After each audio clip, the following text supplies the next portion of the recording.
Hey guys, I wanted to bring to your attention some of these wireless keyboards are very simple, and sometimes the keys they get stuck, and if you're having a hard time pressing the keys down, like I did recently after someone spilled some sticky stuff on my keyboard, um, I found that you can clean it up, and it's pretty easy to do. As a matter of fact, all these little screws here, of which there is a plethora of frickin' screws, come out of this thing. Of course, what you want to do is turn it upside down and turn it off and take the batteries out, and then you start yanking out all these little screws.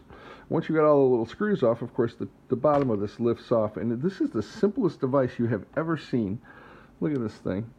It is, it's basically two laminate layers of plastic with a rubber screen over the top of it to keep the water out of it, which is kind of nice in case you spill something on it.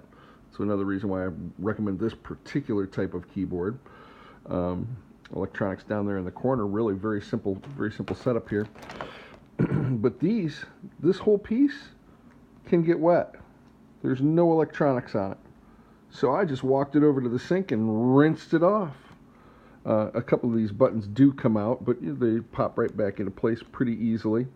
And like I say, it's working like a champ now. All these buttons are nice and free, and just need to wait for it to dry.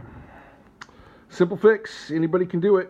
Don't be afraid to experiment. Sometimes you take these things apart, you find out that they're a lot simpler than you thought, and it's easy to fix it yourself.